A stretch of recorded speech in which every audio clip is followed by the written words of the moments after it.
Olha, hoje nós convidamos a doutora Renata Colombo Bonadio para conversar com a gente. Nós estamos na campanha do Fevereiro Laranja e essa médica vai nos dar algumas informações, vai contar um pouco da história dela, que começou lá no ano de 2018.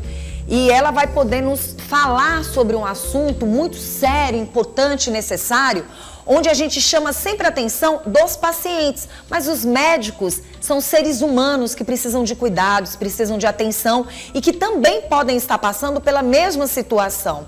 E quando a gente fala desses problemas e quando a gente fala dessas campanhas, é algo que muitas vezes se deixa meio que de lado, que esses médicos, essas médicas maravilhosas precisam desses cuidados também.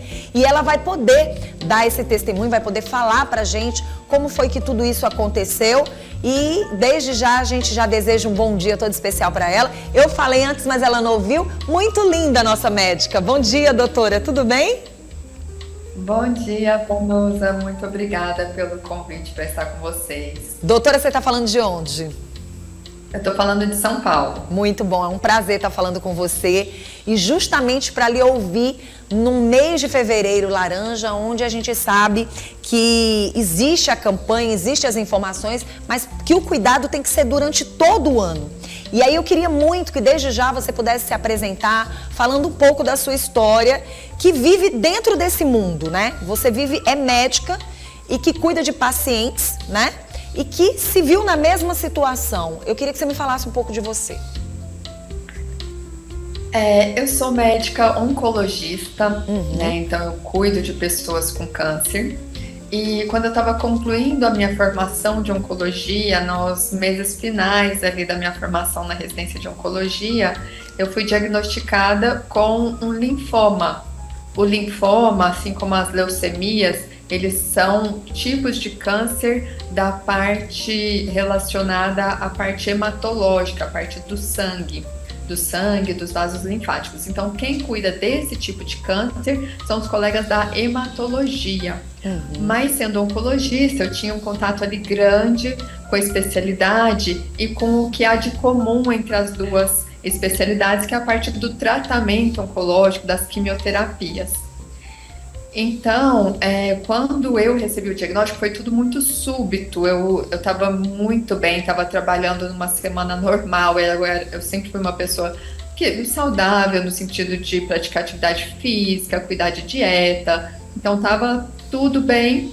E aí, num dia normal de trabalho, eu terminei o consultório, eu estava sentindo um calafrio, uma sensação de febre, um pouco de dor nas costas. E eu estava com uma viagem programada naquela mesma noite, então eu acabei indo no pronto-socorro para ver se eu estava com algum quadro infeccioso. E aí nisso, durante a investigação, acabou chegando ao diagnóstico de uma massa no meu rim direito, isso. E aí, durante a investigação, acabou se concluindo que era um linfoma. Mas durante todo esse processo foi um baque muito grande, né? Uma reviravolta, desde aquele momento inicial em que eu estava ali na sala de espera do pronto-socorro, esperando os resultados do exame, e aí a colega, antes de falar comigo, chamou meu marido logo depois da imagem que eu fiz, e aí eu já fiquei muito alerta, né? Então, eu estou habituada a dar os diagnósticos, a falar sobre notícias difíceis, então quando a colega chamou meu marido, eu já vi que algo estava errado. E a partir dali, foi um grande desafio, né? Um diagnóstico de qualquer tipo de câncer é muito assustador. Então, teve todo aquele baque inicial, mas algo que eu sempre falo para as minhas pacientes é que o câncer, muitas vezes, a gente não tem uma causa específica. A gente tem alguns fatores de risco, a gente tem, sim, alguns hábitos saudáveis que a gente pode adotar para diminuir risco, mas mesmo assim é algo que pode acontecer com qualquer pessoa. Então, sabendo disso como oncologista, quando eu recebi o diagnóstico, eu tive essa aceitação, que era algo que podia acontecer com qualquer pessoa, que aconteceu comigo. Então, eu acho que o grande ponto-chave é que, assim, todo mundo passa por situações difíceis na vida, momentos difíceis, desafios, né? Isso não é exclusividade de ninguém, todo mundo passa por esses grandes desafios na vida. E eu acho que o grande ponto é a forma como a gente decide encarar esses desafios, né? Então, no momento que eu recebi o diagnóstico, assim, olha, é isso, eu tentei olhar como seria a melhor forma possível de passar pelo diagnóstico, pelo tratamento. Então, eu tentei me cuidar ao máximo do ponto de vista mental, do ponto de vista físico, aderir ao tratamento da melhor forma possível, né? Então acho que como paciente a gente consegue ter essa postura de escolher como a gente vai encarar, né? Nossa, doutora, ouvindo todo esse teu depoimento, toda essa tua história, o que chama bastante atenção é justamente o que você falou. Muitas vezes a gente quer sinalizar alguns problemas de saúde, principalmente o câncer, ligado a determinadas qualidades que você não tem na sua vida. O que eu achei interessante foi você dizer que mesmo você tendo uma alimentação, mesmo você sendo uma pessoa que fazia seus exercícios, a gente percebe no jeito de você falar que você é uma mulher mais tranquila. Naquele momento que você descobriu, acredito que ficou muitos porquês na sua mente. Mas os porquês, eles realmente existem. Mas uma das coisas que me chama a atenção é esse valor que você dá em você continuar cuidando de você continuar fazendo exercício físico, você entender que isso pode acontecer com qualquer pessoa. Mas principalmente, algo que me chamou mais atenção é que como aconteceu com você, naquele momento, foi um choque? Foi. Mas você talvez tenha entendido que a força que você dá para tantos pacientes, aquela sinalização dos cuidados que as pessoas devem ter, como elas devem também se preparar emocionalmente, eu acredito que isso tudo voltou para você como força. Até porque você é o exemplo, né? E diante dessa situação, a gente sabe que nem todo mundo está preparado. Quem é que está preparado para o câncer? Ninguém está preparado para o câncer. Você quer chegar numa avaliação, você quer chegar num check-up e você quer sair de lá sabendo que está tudo muito bem, obrigada com você.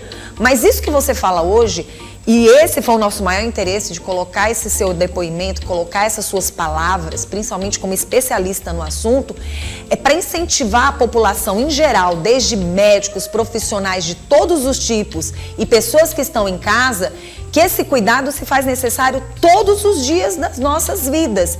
E que esse equilíbrio emocional, ele tem que existir, não é isso, doutora?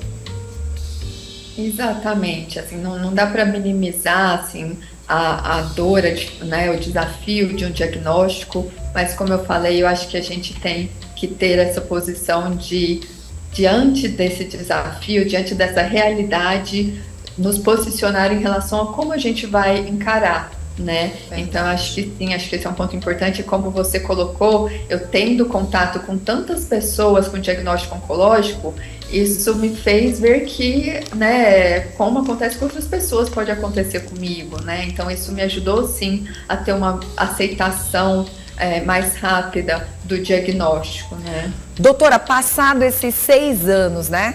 Como a doutora está hoje? Hoje tudo bem, hoje eu tô sem evidência de doença, tô Graças a trabalhando, tive muitas novidades positivas depois do diagnóstico. Então hoje eu tenho 2 filhos, tenho uma filhinha de 3 anos e tenho um menorzinho de 10 meses. Então muitas coisas boas vieram depois do diagnóstico. E eu acho que mesmo a parte difícil, a parte do tratamento, eu acho, como diz a expressão, a gente tem que procurar fazer do limão uma limonada. E acho que eu tento extrair o que foi de positivo, né, da experiência que eu passei como paciente. E eu acho que a gente aprende muito olhando dessa visão do outro lado, né, estando ali na pele do paciente. E eu tento hoje trazer coisas que eu trouxe, aprendizados daquele momento de paciente para o meu cuidado com as minhas pacientes hoje, né? Então, eu acho que a gente ter, além do conhecimento técnico, ter tido essa vivência, a gente aprende a ter um outro olhar. E hoje eu tenho muita, assim, liberdade, eu falo abertamente da minha história, então eu compartilho muitas vezes com as minhas pacientes, em momentos pontuais em que a gente está passando por algo semelhante, seja numa dificuldade de alimentação pela quimioterapia, seja numa consequência física que está difícil, a parte de atividade, a parte, né, de capacidade física. Então eu trago muito da minha experiência para compartilhar. E eu acho que isso é algo que eu vejo que as pacientes apreciam, né? Ter alguém ali ao lado que também sabe exatamente o que elas estão passando. Então tento trazer isso de positivo para hoje aprimorar o meu cuidado, aprimorar o cuidado das minhas pacientes, trazendo além da parte médica, científica, técnica, trazendo também o que eu adquiri de experiência sendo paciente. Doutora, às vezes a gente ouve muitas pessoas falarem sobre você fazer coisas que você sabe que é necessário para a sua saúde. Exercícios físicos, uma boa alimentação. Mas diante de tudo isso, a gente poderia lembrar as pessoas que o estado emocional delas, ou essa não pressão do que elas tenham que fazer, mas de fato se cuidar e sentir prazer naquilo que vai fazer, se faz necessário? Com certeza. Eu acho que o nosso maior cuidado é a gente amar a si mesmo e poder, né, ter esse momento de olhar para si, cuidar de si mesmo. Então eu acho que os cuidados que a gente fala de medidas de prevenção do câncer, na verdade são medidas de autocuidado, né? Então a pessoa fazer atividade física, se alimentar bem e mesmo os exames de rastreamento. Então a gente está aqui falando, né, no mês laranja, então a conscientização, no caso a conscientização da leucemia, mas eu acho que para qualquer diagnóstico que a gente fala oncológico, a gente tem que estar atento, além das medidas de estilo de vida, de fazer adequadamente os exames de rastreamento. Então, exames quando a gente não tem ainda nenhum sintoma. Então, a gente tem esses exames bem estabelecidos, como, por exemplo, a mamografia, como exame de rastreamento para o câncer de mama, né? No caso da leucemia, dos linfomas, a gente não tem exames de rastreamento, esses que a gente faz antes de haver qualquer sintoma. Então, nesses casos, a gente tem que estar realmente atento ao nosso corpo, ao surgimento de algum sintoma diferente. Então, no caso dos linfomas, surgimento de gânglios, né, caroços que aumentem, que tenham dor, febre, sudorese noturna, esse tipo de sintoma deve motivar uma avaliação médica, uma investigação. E quanto mais precoce a gente faz esse cuidado, melhor, porque a gente sabe que um diagnóstico inicial aumenta as chances de um bom resultado do tratamento e as chances de cura. Muito bom, doutora. Olha, conversar com você, ver esse incentivo. Acredito que algumas coisas você deve ter mudado um pouco na sua rotina, no seu dia a dia, trazendo mais qualidade de vida ainda para você.